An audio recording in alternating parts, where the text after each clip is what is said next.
Our story began in 1989 when a son made a promise to his late father, a vow to seek the truth with integrity and unyielding faith in his vow, regardless of the dogma he may receive. With that pledge in mind, our team of intrepid investigators at his side, Stoke Haunted was born and their search for the paranormal began. We are Stoke Haunted, and our fight to uncover the truth still rages on. Standing testament to Stoke-on-Trent's depleting pottery works, Spode is yet another business which has closed its doors, only to reopen them as a museum.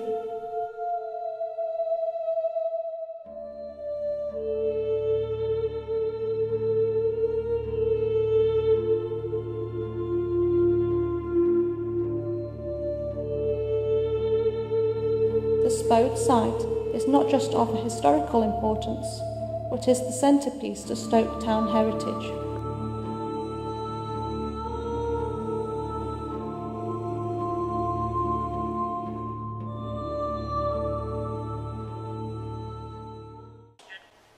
Yes.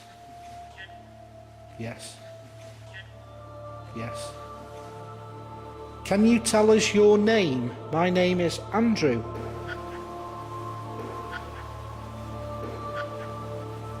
That just said Andrew.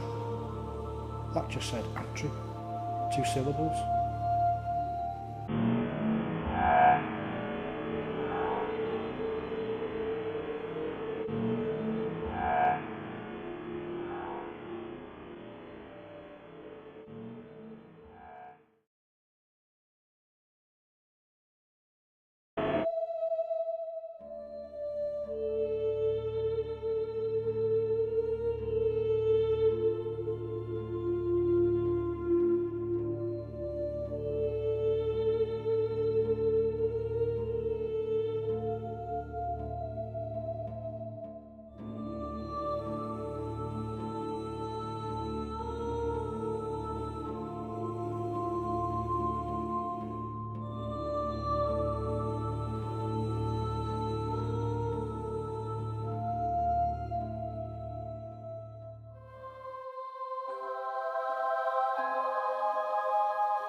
So when you go through that door, it seems like somebody's trying to get out as you trying to get in. I know what you mean.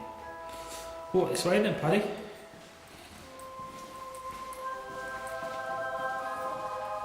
It shouldn't be like this, it's got to be clean. Yeah. Last time I was in here, there was a bloke who's very suspicious of anybody that comes in here. Yeah, that's what. I saw a bloke walk down. I didn't see him properly, it's just a... It's like he's in charge of guarding it all almost. Yeah, you shouldn't be in here. I'm just filming the. But like I said, I didn't know about that. We both picked it up. I'll tell you what, I walked through there and I went, sadness, yeah. But a woman's sadness. Yeah. I didn't even look at that because I walked on, didn't I? I went round the corner because I was looking for that side as well because that's got a bench. But I wasn't expecting this bench, you know what I mean? It was a bench or something.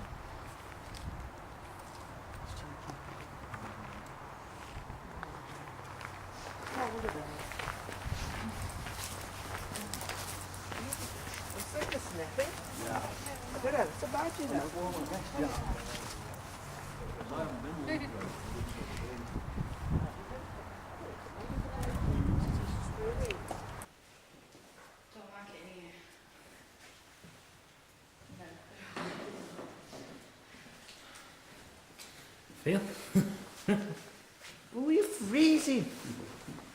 I'm warm. It's just my hands. There's just a park in here, wait till you go from there. Somebody's just breathed in my ear. Yeah. Well, Laura, when we come out of here, me and Andy come out first, these lot were still there, and we That's what I just did. So these Yeah. This is Yeah. where that whole house would be, she would show some I jeans. turned round because I thought Paddy might be behind me. But no, I just had a... what we heard there. This is a special Let me just show you this is a special Yeah. Yeah. Yeah. So, I mean, that's it, yeah. They're both there, the literally on the did you hear that? There's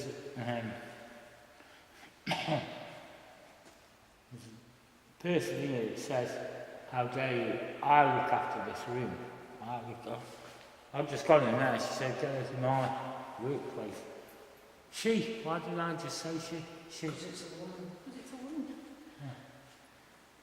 She's just... that's it basically, that's what we've got. So, we've got no fairness, like, so we have.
Along, like I'm spiritual meaning, or it used to be a spiritualist meaning, because that was my faith. Spiritualism was my faith, and I did my demonstrations in churches and stuff.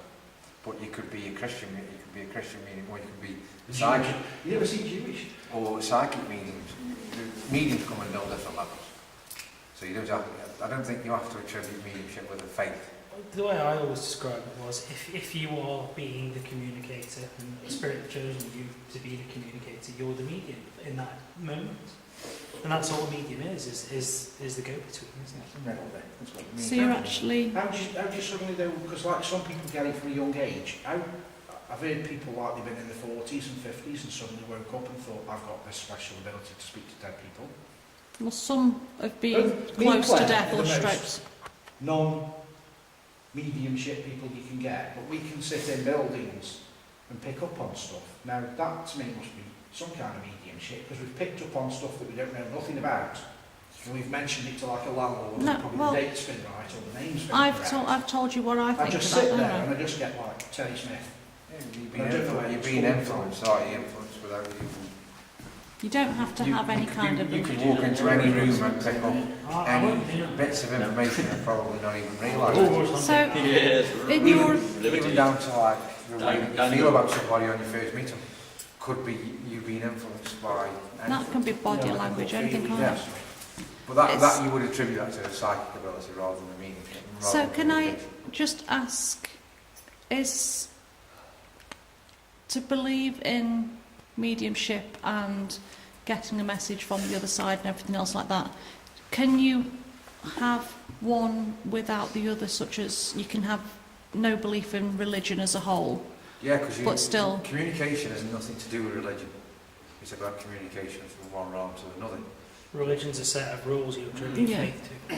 So, just like I was saying, my belief as a spiritual medium, or spiritualism is my belief, the belief that you can communicate from one side to another doesn't mean that I'm spiritual in my nature. It just means that is the label that it's been given. And there's different mediums, like you could be a Christian medium.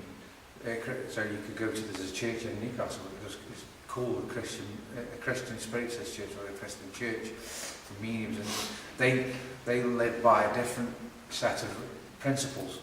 Now the principles of mediumship was originally set out at 5, and then they introduced 2 more to make it a more of a rounded experience for different people. So like you have the Bible and all its commandments. Well, spiritualism has its own principles, it's its own set of things. But mediums don't have to abide by them principles to be mediums. That is just a religion that says that you need to do that. So mediumship not anybody can be a medium. I think, I think they can. They expect you not to go over them, I suppose. There's an ethics with mediumship. It's an ethics that you need not to cross. So, well, how do you bring in the whole other side and passing on to the light and everything else like that? Does that not relate to a form of religion and belief in... If I was to say the ethics... I'm not saying it's right, I'm just... The ethics, the bit that is that's more important is you've got to take into account the person who's receiving the message. So if you don't believe in life after death and you're standing at a bus stop, a medium comes and stands next to you and goes, oh, by the way, your dead husband Bill's standing right next to you. She might be the next one that jumps under the bus because you've just frightened the living daylights out of her. So you've got to then put it into context as when is mediumship acceptable and appropriate, and that's where the principles come in. Have you ever found... Like mediums not supposed to give you like a bad reading as such. They can't say, I can see you're going to walk out of here tonight, you're going to get it by number 19 bus. Even though they can see, they can't tell. Mediums don't predict the future. I've never once ever in the hundreds and hundreds and hundreds of readings and messages I've ever given been able to predict the future. Ever, not once. That's a process called prophecy, predicting the future. And anybody that does off the platform or in a reading or anything is purely basing their whole reading on luck and fortune telling, and mediums don't do that. True mediums don't fortune tell. Is it kind of a luck of averages? It's called psychic. They class it as a psychic business card, and basically how it works is a medium like your fortune tellers, who are just basically pulling shit out the air from anywhere, will give you a piece of information that you will cling on to, and they call it the psychic business card. Now it works is, let's say for example, I'll say to you, you're going to walk out of here, walk down the road, jump into a blue car, and that car's going to have an accident. Right? Don't tell you when it's going to happen. Don't tell you why it's going to happen. I'm just going to tell you something like that's going to happen. That may never, ever, ever happen. But what you will do is you'll go and tell the people that the medium that you spoke to that night has told you this, and automatically he has just gained 10 more customers. Do you, are you of the opinion then, as I am with the ghost box, I believe to a certain extent any person can hear what they want to hear? Yeah, definitely. And so you will fit it to whichever circumstance you're in. 70% of any message given to anybody would be you could attribute to anybody. That's why sorry to interrupt, that's why I've always had the philosophy of the information you have to give has to be solid or accurate enough that it can be referenced, and number two, it has to be intimate enough that nobody else would know that information if it isn't solid, so that verifies the two angles of any message that you're giving. Anything else is subjective is just, it's fluff in terms of message quality anyway, I think. But that's my point. Well, thank you very much. I wasn't by any means kind of being derogatory to anybody. It's just I will ask these questions. That's what you're saying about like the fortune telling, the future side of things. Obviously, Nostradamus predicted things through dreams, which I've done myself. Not loads, not greatly, but 2 or 3 times I've predicted things, big events that have happened after. So what would you say that was? Matters well. It's not mediumship. I would say it was more of a message. It's an insight into what possibly could happen. You've got to remember, everything that you do is not foretold. It's not written in stone. You have a personal choice. You could walk out of here, turn left or turn right. That is your choice. What you possibly see are things that could happen if you continue on a certain path. Well, the things I saw weren't to do with me, and they were major events, and it happened. Is it you've got to be careful what you do say or don't say because of causing ripples and things will get out of hand? Maybe it was an insight into collective consciousness or awareness of something that's outside time. It all depends on how you see the bigger picture, and where do you think that knowledge and information is stored. Because everything that we do is an energy form, and energy cannot be killed, it cannot be stopped, it just transforms into something else. So that's why they always say that the spirit and the soul moves on from this transportation unit into something else. So that's why you have the belief that there's life after death. And it's proven that energy can't be ended, can't be stopped, can't be killed, it just moves to another different form now. Whether you decide that to be a different dimension, what your belief is entirely up to you. And people's beliefs will always be different, because we will always accept different things on a different level. Now, if the collective mind or the great ethos of things is where all this information, all everything that comes to us is bled through to you for some reason, then you have a choice. Why has it been given to me, and what do I do with it? The problem with people who can do that kind of thing or have that ability is, one, did they get taken serious enough? And there are plenty of people like Nostradamus and people living today that can do this kind of thing, but can't or won't for fear of being stigmatised. Yeah. And that is the problem that you have to deal with. Yeah. Doesn't matter what information you get, how trivial, how massive. The thing that you need to do is say, right, what do I do with it? Do I sit on it and do nothing? And then you have to then think, well, will they give me more information?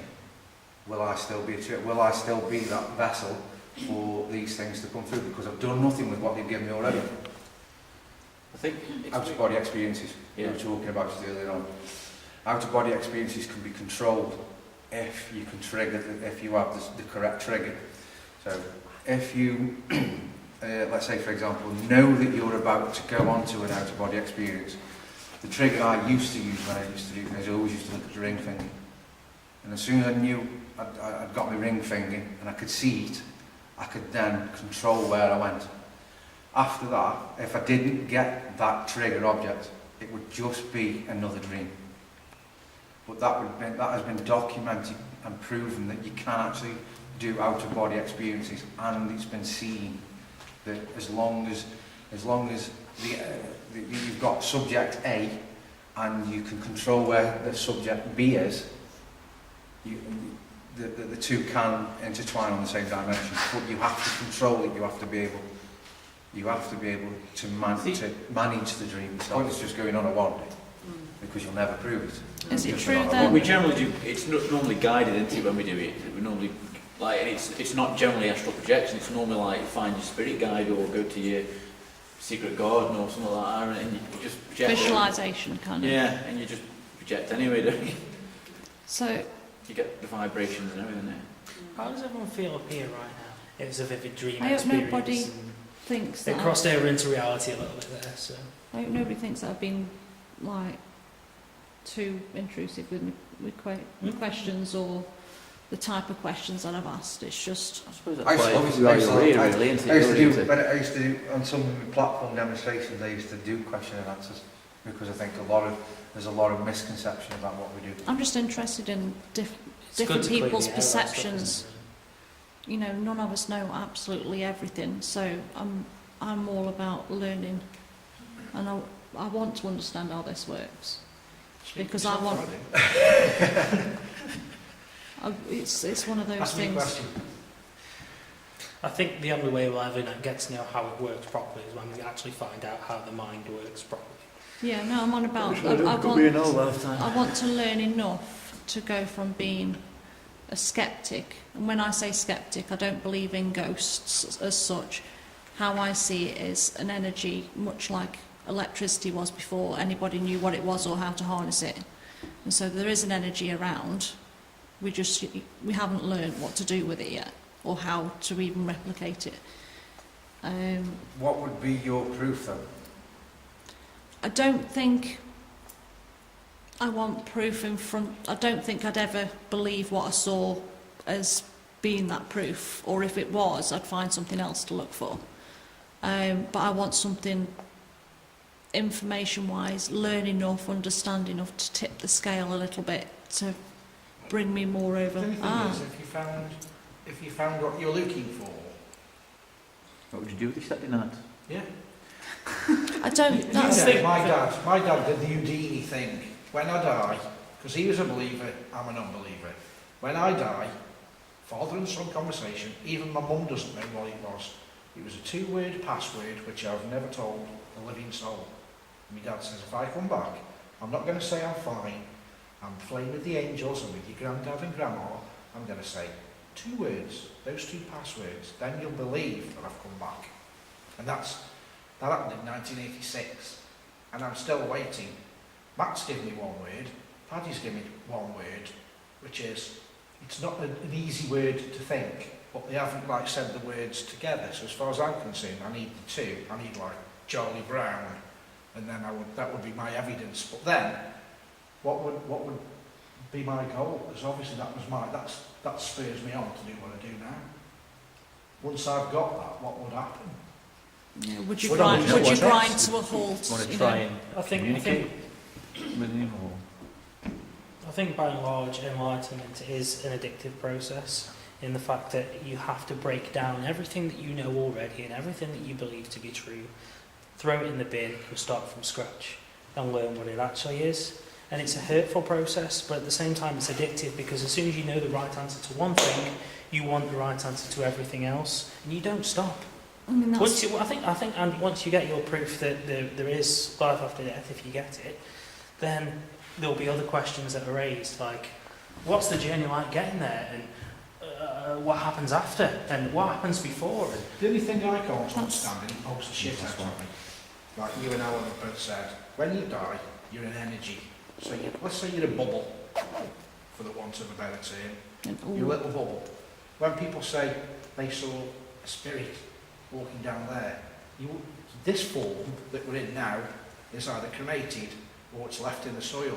Your spirit comes out of your body as a bubble. So does that mean you're never going to actually see a person walking around who's dead? You're just going to see a I can answer you that. I can answer you that. When you cross, or when you pass, right, then you need some form of reference to understand what is happening to you. Right, so the spirit, well, your spirit, whoever it is that decides to come and collect you, will choose the form that you will readily accept. projection. And then as you move forward into the spirit world, as you take that path, that journey, then you will start to lose that form and become the pure bright light that you're supposed to be. is that or as close to it as you can. is that a bit like shape-shifting? Yeah, in very But more broad general permanent. term. More Yeah. You permanent. basically, you've got to remember, you'll still have a conscience when you pass, because you're not your physical mind, but your soul will still be searching for answers, depending on how you cross. So if you cross and you've had an accident, you yank straight out and you're going, well, What's that? so if a ball of white light comes towards you, you're thinking, fucking hell, the aliens are here. Yeah. That You know could what I be mean? what's going on. So you need somebody to go, Andy, it's your dad, I'm here, I've come to collect you, we're heading this direction. And then as you take that journey, that body, that form that you recognise will become so easy to you, and as your energies blend, you will just take that path and you wouldn't even question it. And when you get to the other side, you wouldn't have that form. This form here, you would never recognise. I've really enjoyed the holiness. So when you actually see, if people say, and I think some of the other team have, you've seen something, and I don't mean like corner of the eye stuff, you've physically seen a person go somewhere, like walk through a wall, which your brain says, no one can walk through a wall. What are you actually seeing?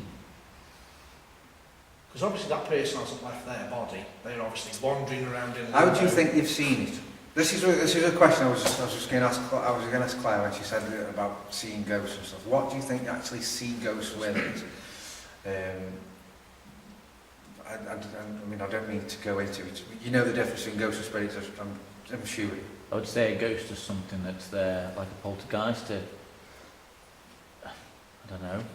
I'd say a spirit is something that's trying to move on. That's I'd left the say a body. ghost is an image or part of the recording or an echo Exactly. of Right. something. A spirit is an intelligence. It can move. It can communicate. A ghost is just basically it's a replay in time. So would you say when we were downstairs tonight and you said this bloke, but he isn't aware we're here, like in the gym, Yeah. that's a ghost? That's a replay of them. That's not actually spirits. They can't see 9 us. times out of 10 it is. It's just like your old VHS tape that's on a loop. Yeah. Right. Now we don't actually physically see that with our eyes. You see it with your psychic eye, your third eye. That's why you always get a lot of stuff that happens in the corner of your peripheral vision. Yeah. Because as soon as you look at it with your normal vision and you wipe it out. Right. So everybody has got a psychic eye. Yeah. Everybody, they call it the third eye. Yep. It's part of your chakras. Everybody's got one. Part of your brain called your pineal gland. So if you can train yourself to use this, you'll get to see all different things in all at a different aspect. And you can train to work psychically. Everybody can do it. It's dead simple. Simple scenario, simple stuff like knowing the telephone's going to ring just before it rings. Yep. Psychic awareness. Mothers and daughters have an immense amount of psychic ability. They'll know when one's ill, periods when they come on together, psychic. They all work on a different vibration. We all work on vibration levels. And mediumship is done on a vibration. So, as Matt does and I do, when we work on a mediumship level, we're sending the vibration. It's like a sinus wave. It does this. Your psychic awareness will be doing this. Okay, and as a medium, what we do is that we've got our wave, and then you've got the spiritual wave where the spirits are, and then what we have to do as a medium is to try and get them that sinus wave in sync. And that's why, as a medium, when you're doing communication, you never get full sentences. You don't get, my name is Bill, I lived at 37 Acacia Road or whatever. You get, I, Bill, 37, and that's why information that comes through as a medium is broken. Because every time them two wavelengths cross, this is where we get our information from. And as a medium, the more you train, the more intertwined you get. Them peaks and troughs become closer together. I also find it's all dependent on the ability of the spirit to communicate as well. For argument's sake, if you're clairvoyant and you only can interpret images effectively, if the spirit doesn't know how to send images and can only send words, the two don't marry up. And it's like, yeah, I'm here, I can communicate with you, and you're like, yeah, I'm here, I can communicate with you, send me stuff. What? It doesn't work. So I think that it's all dependent on your ability, whether you're clairvoyant or clairaudient or clairsentient or all three, and that's brilliant if you are, and their ability as well to go, hi, I'm going to send you some pictures. Oh, great. Okay, yeah, good work. Just finishing off a chat. I have no idea about pictures, sort of thing. So I think that there's that gap as well of knowing who's communicating with you and how they're trying to communicate with you. For me, I'm more of a physical medium, so they always try to use me as a channel if they can. And it's really annoying because sometimes it's really inconvenient to, no, I'm not going to sit down and put myself into a trance. Talk to me another way. And it gets really frustrating. So Right, so we've had the call from those below. So just yeah, we've got footage and stuff, so we can still do bits downstairs, but